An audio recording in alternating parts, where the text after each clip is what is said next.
여러분, 지금 현재 지구상에서 가장 높은 빌딩이 어떤 건물인지 아십니까?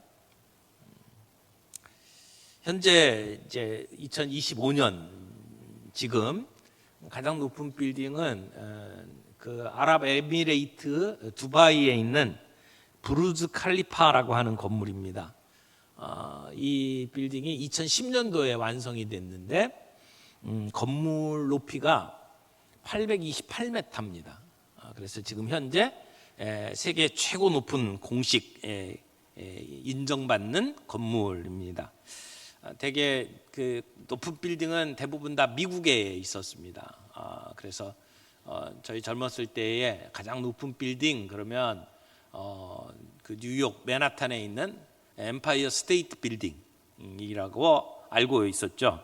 그 뒤에 그 옆에 그 무역센터, 세계 무역센터가 세워지면서 1등을 빼앗겼고, 그리고 난 다음에 시카고의 시어즈 빌딩이 세워지면서 1등을 거기서 가져갔습니다. 그래서 계속 높은 빌딩은 다 미국 뉴욕이나 시카고에 있는 빌딩이었습니다. 그때 그 높이가 보통 한 400m 정도 되었습니다. 근데 미국이 독점하다시피 했던 높은 빌딩이 아시아권으로 넘어오게 됐죠. 그래서 1998년에 말레이시아 쿠알라룸푸르의 가장 높은 빌딩으로 쌍둥이 빌딩이 세워졌어요.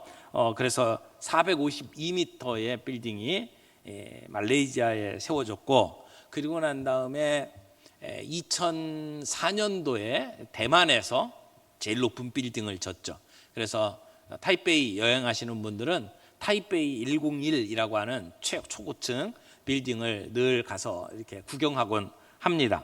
그런데 그 높았던 빌딩이 이제 2010년에 이쪽 아랍에미레이트로 넘어간 겁니다. 우리나라에서 제일 높은 빌딩은 어디죠? 잠실에 있죠. 잠실에 롯데 월드타워입니다. 롯데 월드타워는 555m로 알려져 있습니다.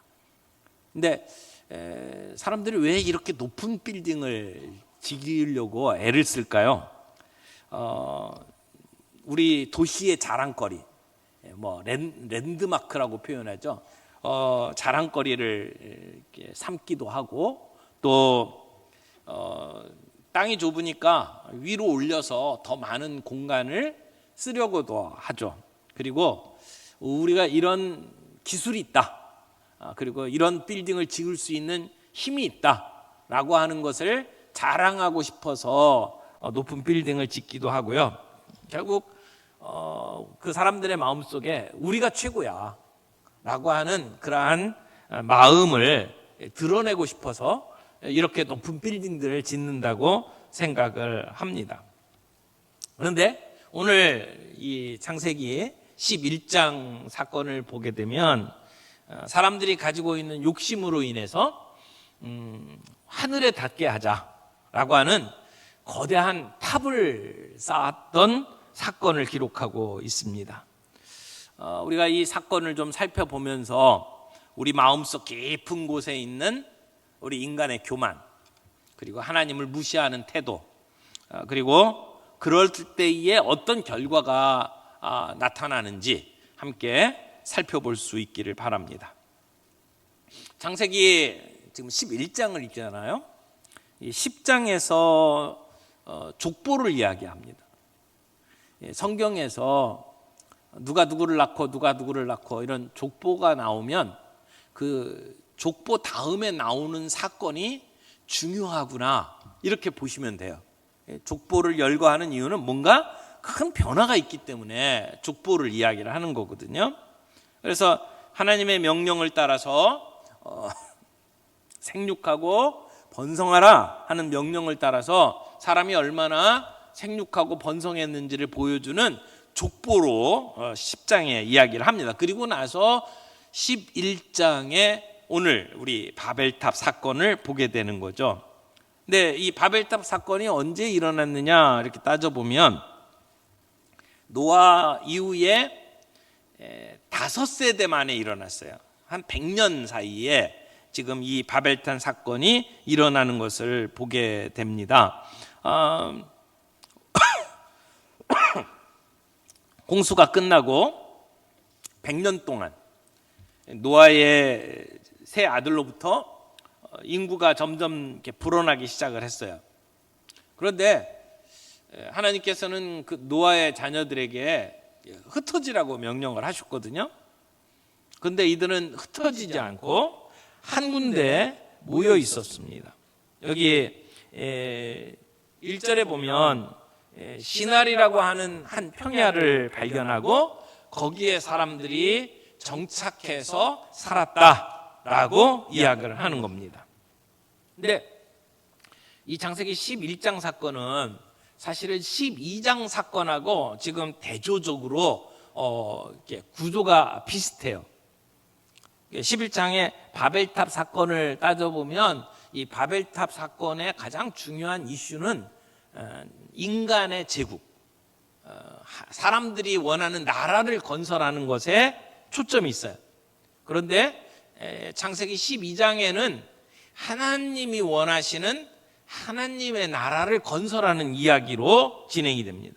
그래서 바벨탑은 결국 저주받은 사건으로 끝나는데 하나님이 기획하고 준비한 하나님의 나라는 아브라함으로부터 시작되어서 축복의 나라로 이어지는 것을 이야기를 합니다.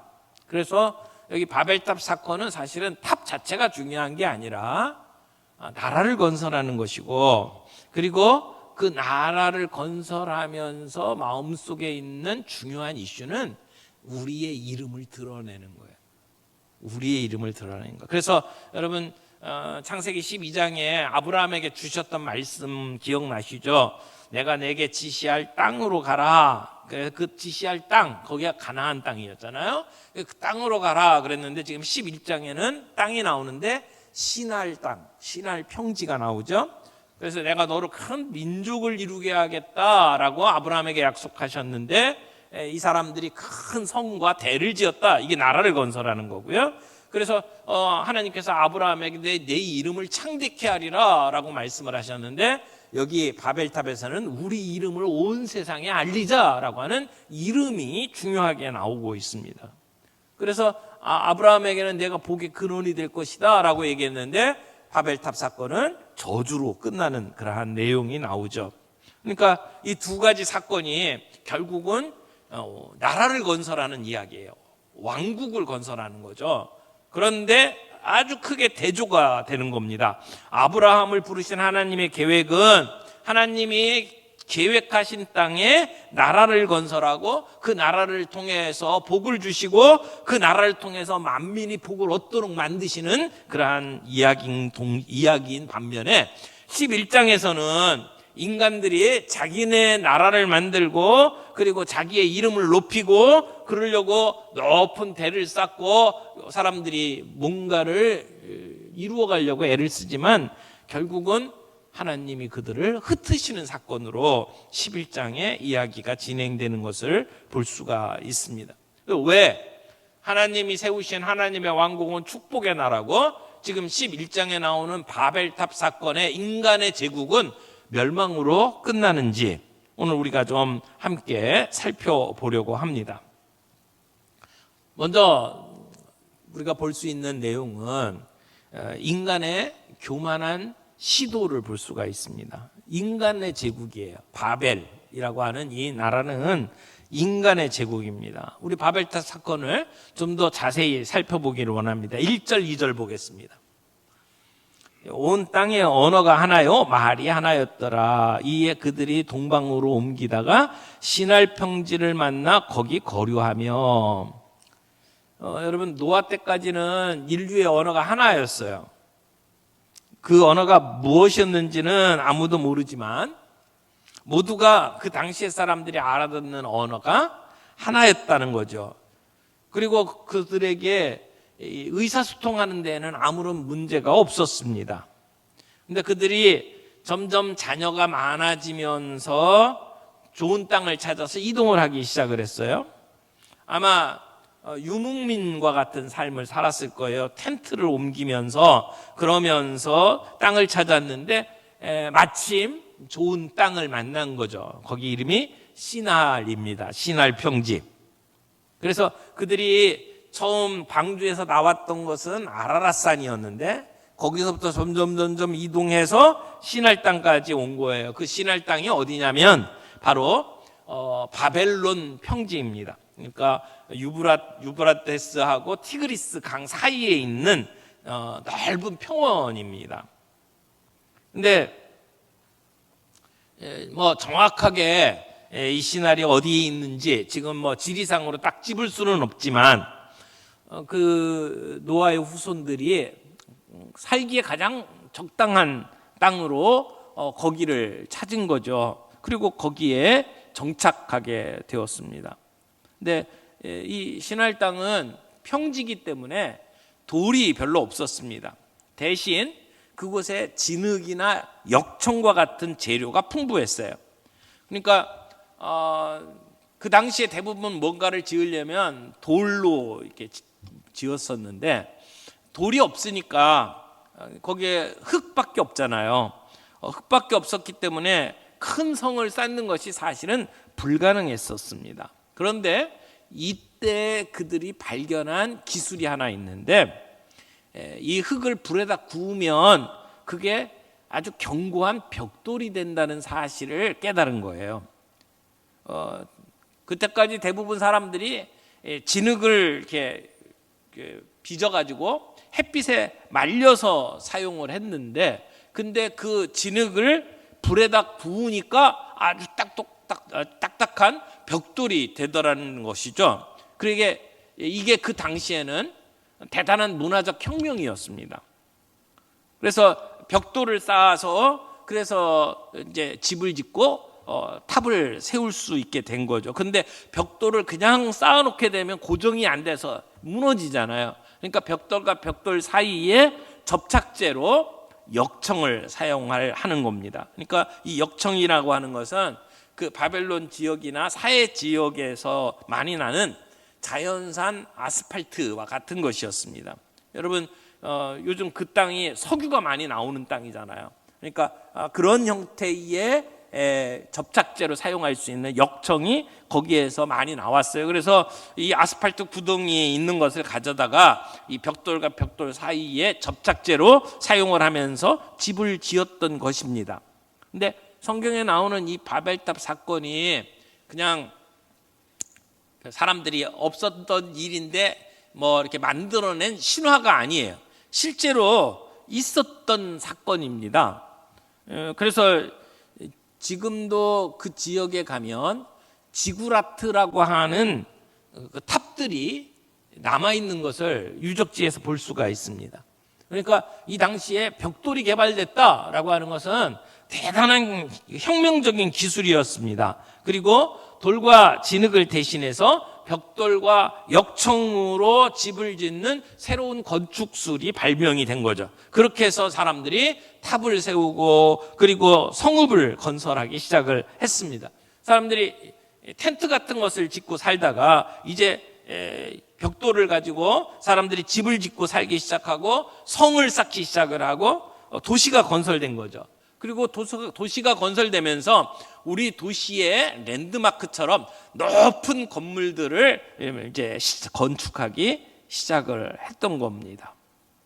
그래서 이 메소포타미아 지역에 가면 볼 수 있는 이 지구라트라고 하는 건축물이 그 당시에는 신전으로 사용되었던 건축물입니다. 이 건축물이 꼭 피라미드 같이 생겼어요. 근데 이집트에 있는 피라미드는 돌로 만들어진 거지만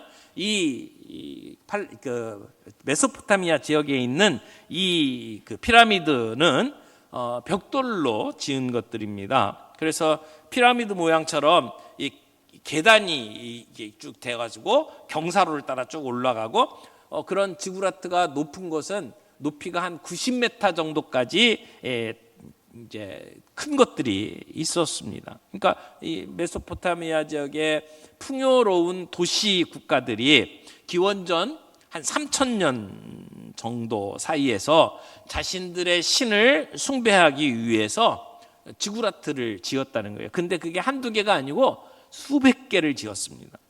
그래서 바벨론, 우르크, 우르 같은 중요한 도시의 그 중앙에는 늘 이 거대한 지구라트를 세웠던 것을 볼 수가 있어요. 지금도 그 가운데 남아있는 유적들이 한 30개 정도 남아 있습니다.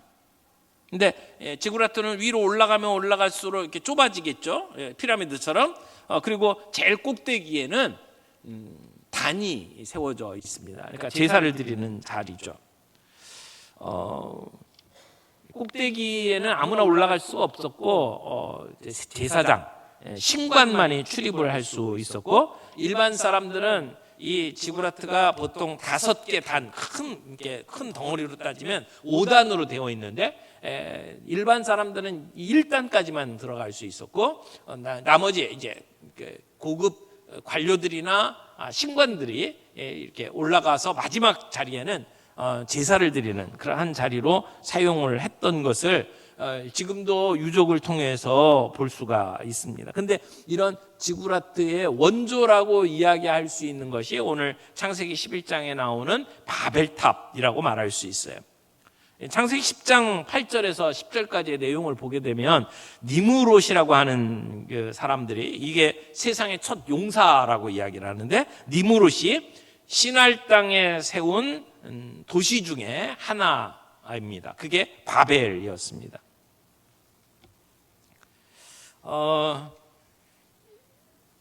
그래서 그 도시가 어디까지 이렇게 퍼졌냐면, 지구라트 제일 꼭대기에 올라가서 이렇게 보면 보이는 것까지가 그 도시의 경계다, 이렇게 이야기를 할 수 있었던 겁니다.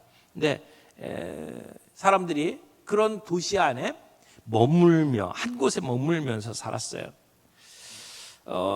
하나님은 홍수 이후에 노아의 후손들에게 이 땅에 충만하라고 이야기했습니다. 흩어져 살라고 이야기를 했어요. 그러나 그 후손들은 하나님의 명령에 순종하기보다는 한 곳에 머물면서 살아가는 것을 더 좋아했다는 것이죠.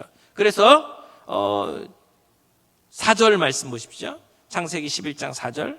또 말하되, 자, 성읍과 탑을 건설하여 그 탑 꼭대기를 하늘에 닿게 하여 우리 이름을 내고 온 지면에 흩어짐을 면하자. 여러분, 지금 높은 그 탑을 세우는데, 탑을 세우는 것 자체가 뭐 나쁜 것은 아니라고 생각해요. 그들이 가지고 있는 기술이 있었고 능력이 있어요. 뭐 건물 지을 수 있죠. 근데 문제는 그 탑을 세우려고 하는 의도가 문제죠. 지금 4절에 나오는 그들이 지금 이렇게 하고자 하는 의도가 무엇인지를 우리가 좀 살펴볼 필요가 있어요. 여기 4절에 보니까 그 탑 꼭대기를 하늘에 닿게 하자. 이게 바벨탑을 쌓는 첫 번째 동기예요. 탑 꼭대기가 하늘에 닿도록 하자. 근데 이 탑은 사람이 사는 건물이 아니라 제사 드리는 곳이라고 그랬죠. 신전이었잖아요. 그러니까 우리가 이만큼 위대한 기술을 갖고 있다라고 하는 것을 드러내고 선전하는 그러한 신전을 세우는 것이죠. 탑이 하늘에 닿도록 한다는 것이 하나님을 만나기 위해서 높아지는 것이 아니라 반대로 하나님을 도전하기 위해서 높아지는 거죠. 그래서 이제 높은 건물을, 탑을 세울 수 있게 되자 사람들은, 야, 이제 우리는 하나님 더 이상 필요가 없다. 하나님이 홍수로 우리를 멸하려고 해도 우리는 이렇게 높은 탑을 쌓고 우리는 그런 가운데에서도 살아날 수 있다라고 생각을 하게 된 것이죠. 그래서 더 이상 홍수가 없을 것이다 라고 하나님은 약속을 해주셨지만 사람들의 마음속에는 두려움이 남아 있었던 거죠. 하나님이 혹시 우리를 치시면 어떻게 될까? 그때를 대비하자. 그래서 하늘에 닿는 탑을 건설하자라고 생각을 하는 거예요. 하나님은 그 언약의 표시로 무지개를 주셨는데 그런 하나님의 언약은 새까맣게 잊어버리고 하나님을 불신하는 그러한 태도를 가지고 있었다는 것이죠. 그래서 잊지도 않을 홍수 심판을 대비해서 어리석게도 쓸데없는 일에 자기의 힘을 지금 쏟고 있는 겁니다. 여러분, 사람이 하나님을 온전하게 믿지 못할 때에 우리의 어리석은 생각과 계획을 가지고 평생 쓸데없는 일에 우리의 정력을 낭비할 수밖에 없어요. 사람들은 누구나 자기가 하나님처럼 되고 싶어하는 마음이 있습니다. 내가 겉으로는 내가 하나님이다 라고 감히 얘기하지는 않지만 내 마음대로 뭔가를 하고 싶은 마음속에 소원들이 사람마다 있는 것 같아요. 그래서 내 인생 내 마음대로 살겠다. 때로는 나뿐만이 아니라 다른 사람들도 내 마음대로 조정하려고 하는 마음들이 있죠. 그래서 부모는 자기 자녀들을 내 마음대로 하고 싶어 합니다. 근데 자녀들이 그 부모의 마음을 따라주나요? 그렇지 않잖아요. 그러니까 아이들은 아이들이 원하는 삶을 살려고 하고 부모는 그 자녀들을 내가 원하는 대로 조종하고 싶어 하니까 거기에 갈등이 생기죠. 부부 문제도 마찬가지라고 생각을 합니다. 상대방 배우자를 내가 원하는 모습으로 바꿔놓고 싶어 하고 내가 원하는 대로 그 배우자를 조종하려고 하다 보니까 갈등이 생기는 거죠. 우리가 직장에서 때는 주변의 이웃들과 더불어 인간관계에서 갈등을 느끼는 이유가 뭡니까? 내가 좋아하는 대로 그들을 움직이려고 하니까 갈등이 생기는 것 아닙니까? 여기 이 바벨탑 사건도 결국은 내 인생 하나님 간섭 없이 내가 내 마음대로 살겠다라고 하는 것 때문에 생겨난 일입니다. 여러분, 사람이 자기의 삶의 주인이 될 수가 없어요. 아니, 되어서는 안 됩니다. 불완전한 인간이 자기의 주인이 되어버리면 그 인생이 어떻게 되겠습니까? 그럼에도 불구하고 우리는 내 인생은 나의 것이라고 주장하면서 살아가고 있지 않습니까? 여기에 우리 인간의 어리석음이 노출되는 것을 봅니다. 우리가 뭔가 노력하면 우리가 부처가 될 수 있고 신이 될 수 있다고 생각하는 그 자체가 어리석음입니다. 우리의 인간은 피조물이에요. 우리에게는 한계가 있어요. 근데 한계를 인정하지 않기 때문에 이런 일들이 벌어지는 거죠. 우리가 탑을 쌓아서 하늘에 닿게 하자, 하늘까지 닿는 탑이 상징하는 것은 결국은 우리가 노력하면 신이 될 수 있다라고 생각하는 우리 인간의 마음이 그대로 드러난 거예요. 하나님보다 자신을 더 높이고 싶어하는 인간의 교만이 바벨탑 사건의 본질이라 말할 수 있습니다. 그리고 나서 하는 말이 뭐예요? 자, 성읍과 탑을 건설하여 그 탑 꼭대기를 하늘에 닿게 하여, 그 다음에 뭐라고 그랬어요? 우리 이름을 내고, 자기 이름을 내기 위해서 이 바벨탑을 쌓자라고 하는 이야기죠. 많은 사람들이 높은 빌딩을 건설하고 그 머릿돌에다 자기 이름을 새기는 것을 즐겨합니다. 자기의 이름이 거기에 박혀 있다. 대단한 거죠. 그런 꿈을 갖고 사람들은 살아갑니다. 우리나라 속담에도 호랑이는 가죽을 남기고 사람은 이름을 남긴다라고 하는 말을 하지 않아요? 그래서 그 명승고적 정말 아름다운 곳에 가면 그 바위에다가 자기 이름 새겨놓는 인간들 참 많잖아요. 저 북한에도 가면 그렇게 금강산 같은 데 보면 바위에다가 위대한 수령 뭐 이러면서 많이 써놨다면서요. 사람들은 자기의 이름을 그렇게 남겨놓기를 원합니다. 근데 그 자기의 이름을 남기려고 하는 불순한 의도가 이 바벨탑 사건에 그대로 드러나는 거예요. 그래서 우리 이름을 내고 이 도시를 지금 짓고 호령하고 있는 사람이 니무롯이잖아요. 니무롯이 큰 제국을 이루고 자기의 이름을 사람들 앞에 만민에게 드러내려고 했던 겁니다. 교만이 하늘 끝까지 닿았던 것이죠.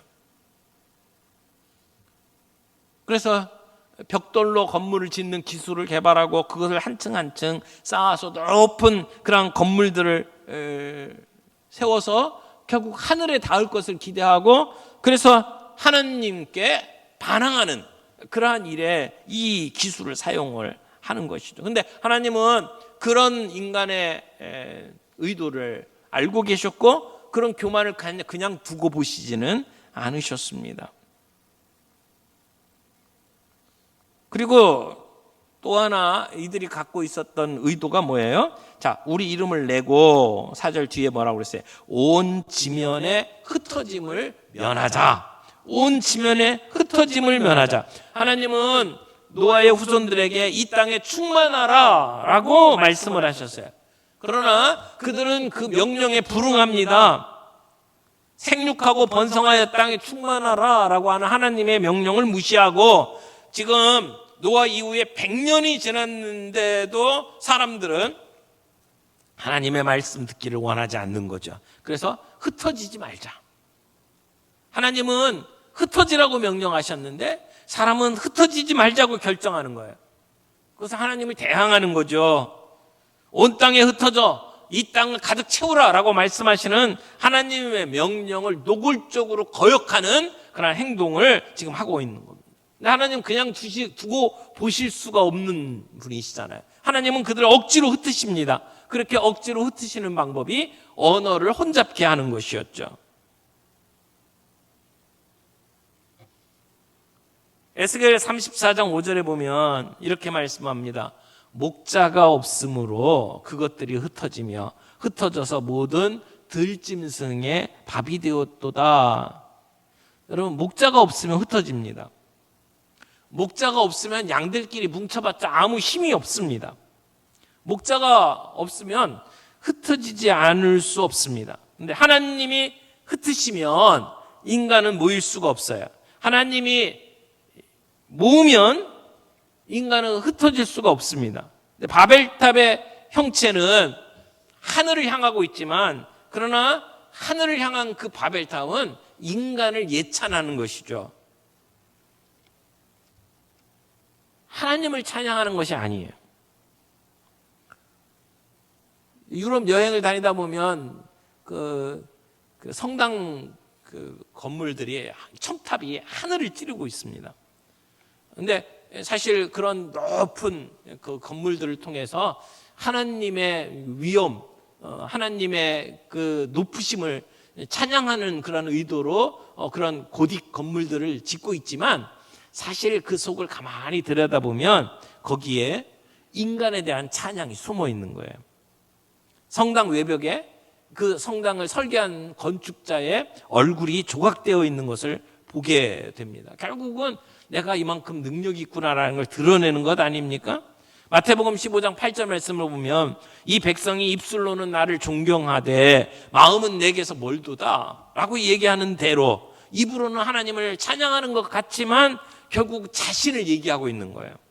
목소리는 하나님을 찬양하지만 내가 이렇게 꾀꼬리같이 노래를 잘 부른다 하고 인간의 능력을 자랑하고 있는 모습과 같습니다.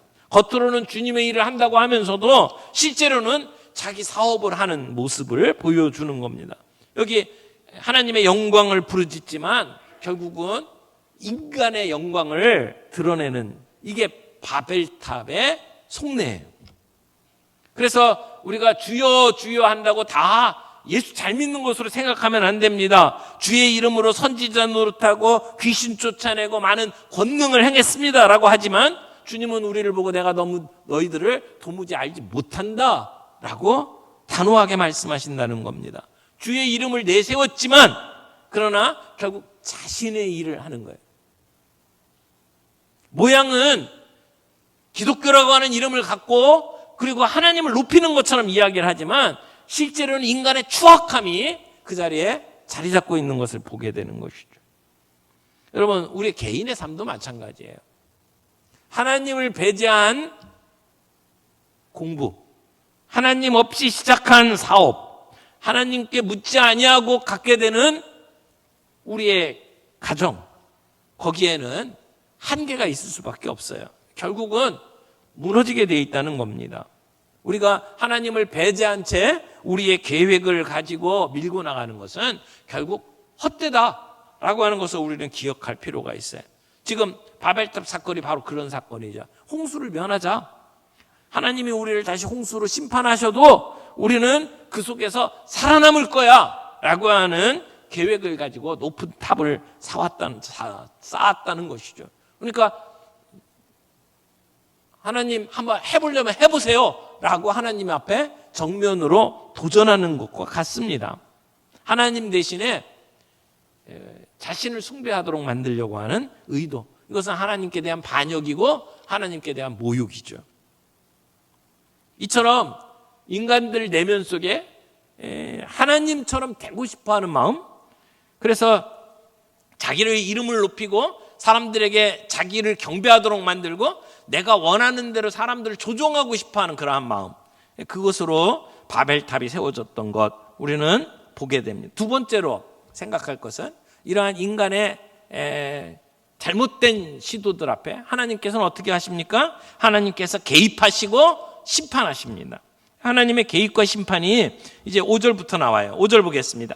여호와께서 사람들이 건설하는 그 성읍과 탑을 보려고 내려오셨더라. 하나님께서 그들의 반역을 그냥 보고만 계시지 않으셨어요. 그래서 하나님께서는 이 인간의 시도를 보기 위해서 내려오셨다라고 성경은 기록하고 있습니다. 그래서 하나님께서 어떻게 하셨나요? 자, 7절 보겠습니다.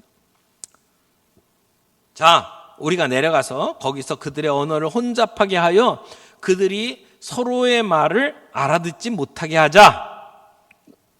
하나님께서는 그 현장을 그냥 두고 보시지 않았단 말이에요. 그 인간의 교만한 계획을 좌절시키는 방법으로 하나님께서는 언어를 혼잡게 하셨어요. 여기 3절에서는 사람들이 자, 벽돌을 만들자, 그리고 4절에서는 자, 성읍과 탑을 건설하자라고 하니까 하나님께서 뭐라고 그랬어요? 자, 우리가 내려가서 혼잡게 하자, 그렇게 말씀을 합니다. 이 바벨이라고 하는 말 자체의 뜻이 혼잡케 하다, 그런 뜻이에요. 갑자기 말이 통하지 않는 거예요. 지금 저와 여러분들이 한국어로 이야기를 하잖아요. 근데 갑자기 제가 하는 말을 여러분이 알아들을 수가 없다고 생각을 해보세요. 갑자기 방언을 해요.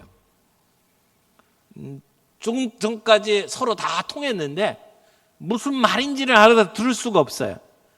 갑자기 한 사람은 스페인어를 쓰고 한 사람은 중국어를 쓰고 한 사람은 영어를 쓰고 이러고 있으면 대화가 통하지 않잖아요. 커뮤니케이션이 되지 않잖아요. 그러니까 일이 이루어질 수가 없는 거죠. 언어가 통하지 않으면 살 수가 없어요. 요즘에는 정말 세상이 좋아져가지고 이제는 무슨 공부 안 하고도 언어가 다 통하는 시대에 살아가고 있습니다. 제가 핸드폰 꺼내가지고 요즘에 챗 GPT 꺼내가지고 그래가지고는 지금부터 내가 하는 말 영어로 통역해줘. 그리고는 제가 얘기하면 제 말이 끝나자마자 영어로 얘가 통역 다 해줘요. 또 사람들이 얘기하는 거 앞에서 누가 얘기하면 그 사람 말이 끝나자마자 한국말로 다 얘기해줘요. 그런 시대에 살아가고 있어요. 영어 공부할 필요가 없어졌어요. 이것만 있으면. 그런 시대를 살아가잖아요. 근데 이 당시에는 아무것도 없잖아요. 서로 무슨 말을 하는지 서로 알아들을 수가 없잖아요. 하나님께서는 하나님의 말씀에 불순종한 그들을 그렇게 흩으셨어요. 말이 통하지 않게 해서 잘못된 일이 더 진척되지 못하도록 만드신 거예요. 그래서 그들을 온 지면에 흩으셨어요. 하나님은 노아의 후손들에게 온 땅에 충만하라, 흩어지라고 명령했는데 안 흩어지고 모여서 하나님을 반역하니까 하나님은 그들의 언어를 혼잡게 해서 결국 그들을 흩으시고야 말았어요. 이게 바벨탑 사건이에요. 그런데 이 바벨탑의 사건은 단순히 옛날에 있었던 남의 일이 아니에요. 오늘 우리 안에도 이러한 바벨탑적인 요소가 그대로 남아 있습니다. 오늘 이 무한 경쟁의 시대에 내가 뭔가를 이루고 내 이름을 사람들에게 알리고 그래서 내가 속히 안정되고 안락한 삶을 내가 살아야겠다라고 누구나 다 생각합니다. 바벨의 태도들이 사실 우리들 안에 그대로 남아있는 거죠. 오늘 우리들의 사회 속에서 그런 영적인 유혹을 우리는 늘 받고 살아갑니다.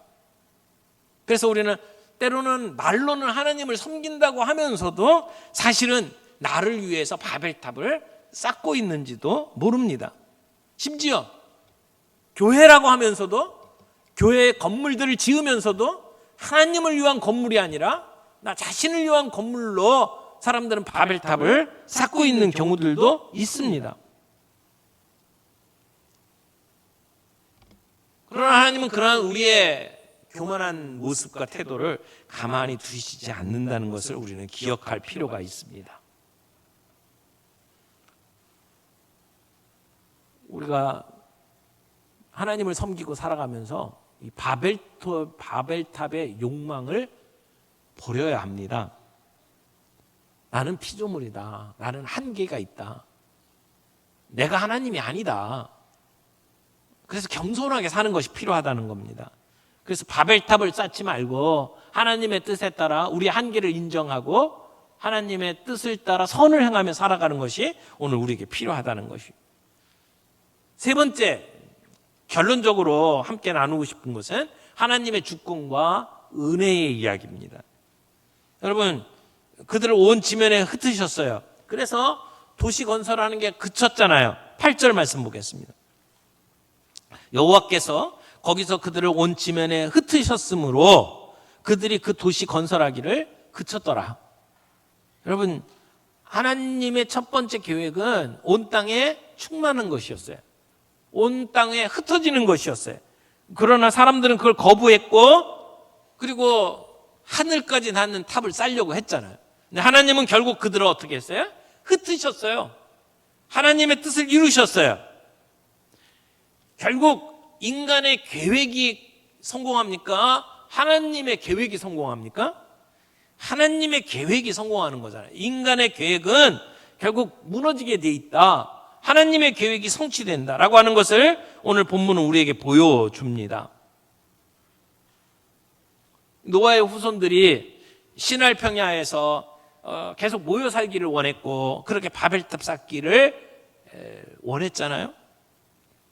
오늘 우리들의 삶 속에 그렇게 내 이름을 내고 내가 하나님의 뜻을 거역하고도 내가 하나님처럼 살 수 있다라고 하는 그 유혹을 우리가 만날 때마다 우리의 내면을 하나님의 말씀으로 새롭게 하고 그 유혹들을 내어놓는 것이 오늘 우리에게 필요합니다.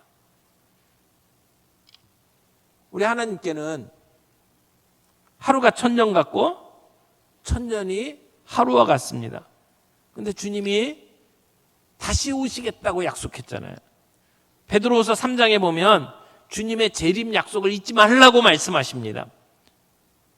근데 왜 오시겠다고 한 주님이 아직도 안 오십니까? 우리 가운데 아직도 회개하지 못한 사람들, 회개하고 구원받도록 하기 위해서 주님은 우리를 오래 참고 기다리고 계신다고 이야기를 합니다.